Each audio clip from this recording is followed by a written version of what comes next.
क्या मारे जा चुके हैं नेतन्याहू? आखिर यूएई से अमेरिकी सैनिक क्यों भाग रहे हैं? इसके पीछे की वजह क्या है? क्या इसके पीछे की वजह यही है कि नेतन्याहू को मार डाला गया है? इस पूरे वीडियो के जरिए आपको बताएंगे इस खबर की पूरी तफसील। Islamic revolution guards corps IRGC अपने supreme leader Syed Ali Khamenei की मौत का बदला लेने के लिए पागलों की तरह इसराइल और खाड़ी देशों में अमेरिकी सैन्य ठिकानों पर इस वक्त बमबारी जारी रखे हुए है। उनका अंतिम जो लक्ष्य है इसराइल के प्रधानमंत्री बेंजामिन नेतन्याहू को मारना। पीर को IRGC ने नेतन्याहू को निशाना बनाकर हमले किए। दावा किया जा रहा है कि नेतन्याहू हमले में मारे गए हैं, लेकिन इसकी कोई अभी आधिकारिक ऑफिशियल घोषणा की नहीं गई है।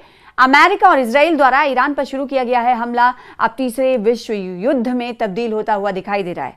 अब तक इस जंग में परोक्ष रूप से 18 देश शामिल हो चुके हैं और जैसे हालात बन रहे हैं उससे कोई भी देश तटस्थ रहने की रणनीति पर ज्यादा दिन कायम नहीं रह सकता और उसे किसी न किसी गुट का हिस्सा बनने पर मजबूर होना पड़ेगा।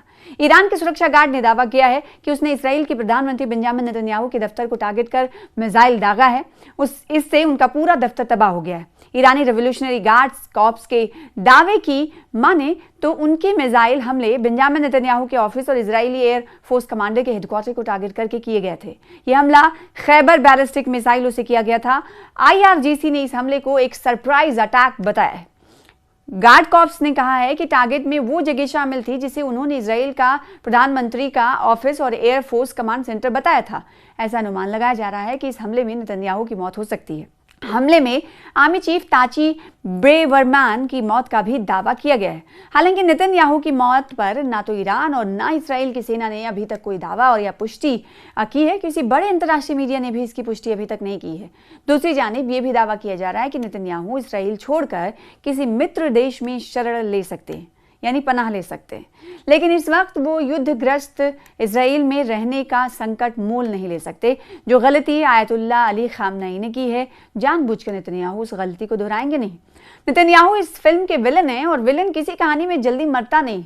जानकार ये भी मानते हैं कि अगर ईरान हमले में बेंजामिन नेतन्याहू की मौत भी हो जाती है तो इसराइल इस सच को कभी सार्वजनिक तौर पर स्वीकार भी नहीं करेगा। तस्नीम न्यूज़ जो कि ईरान की सरकारी मीडिया एजेंसी है, उनकी रिपोर्ट के मुताबिक इस्लामिक रेवोल्यूशन गार्ड कॉर्प्स यानी IRGC ने पीर को सोमवार को तेल अबीब में एक सरकारी कॉम्प्लेक्स के साथ साथ ईस्ट अल कुद्स में टारगेट पर हमला किया था और जो मित्र देश हैं उस पर भी भीषण हमले किए गए, जिसमें सऊदी अरब, UAE, कतर, जॉर्डन, कुवैत आदि वगैरह ने ईरान ने अमेरिकी बेस के साथ पश्चिम के बहुराष्ट्रीय कंपनियों के दफ्तरों को भी निशाना बनाया है। जो खाड़ी खलीज ममालिक हैं उनके एनर्जी सेक्टर को ईरान ने तहस नहस कर दिया है। पेट्रोल और गैस उत्पादन करने वाली कंपनियों ने हमले से नुकसान के बाद अपना उत्पादन बंद कर दिया है। इस वजह से इसके खरीदार देशों पर भी संकट के बादल मंडरा रहे हैं। इस बीच सऊदी अरब के एक अधिकारी ने अल जजीरा TV न्यूज़ चैनल पर यह कहा उन्होंने कि अमेरिका ने उन्हें अपने हाल पर छोड़ दिया और उनका रक्षा तंत्र अब सिर्फ इजराइल की सुरक्षा में लगा है। दोनों देशों में भीषण बमबारी हो रही है। इसराइल ईरान के साथ साथ अमेरिका के मित्र मुस्लिम देशों पर भी लगातार मिसाइल दाग रहा है। इसराइल और अमेरिका भी पूरी ताकत के साथ ईरान पर हमले कर रहा है। ईरान में अब तक 500 से ज़्यादा लोगों की मौत हो चुकी है, जबकि ईरान के हमले में इसराइल में अपेक्षाकृत कम मौतें हुई हैं। लेकिन ईरानी रेवोल्यूशनरी गार्ड कॉर्प्स का दावा है कि मित्र देशों में मौजूद अमेरिकी अड्डे पर मिलिट्री ठिकानों पर किए गए हमले में उसने 500 से ज़्यादा अमेरिकी सैनिकों को मौत के घाट उतार दिया है। जबकि इसराइल और अमेरिका दोनों अपने नुकसान को छुपा रहे हैं। कुवैत ने गलती से 3 अमेरिकी विमानों को मार गिराया है। पूरे मिडिल ईस्ट में अमेरिकी सैनिकों के बीच हाहाकार मचा हुआ है। कुछ सैनिकों को विमान से UAE अमेरिकी आर्मी बेस से यात्री विमान से निकलते हुए भी देखा गया। उनके दयनीय हालत के वीडियोज ने अमेरिकी नागरिकों को व्यथित कर दिया है। अमेरिका में विपक्ष इस हमले के खिलाफ खड़ा हो गया है। फ्रांस, जर्मनी और स्पेन ने अमेरिकी हमले की निंदा की और इसमें कूदने से मना कर दिया है। शाम को खबर आई कि ट्रंप ने अपने रुख में नरमी दिखाते हुए ईरान को वार्ता का एक और मौका देने की पेशकश कर दी है, लेकिन ईरान ने इस पर कोई प्रतिक्रिया नहीं दी।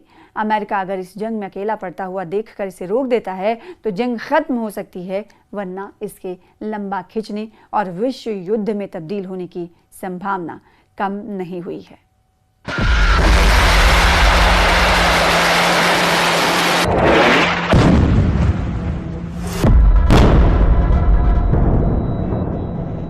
What?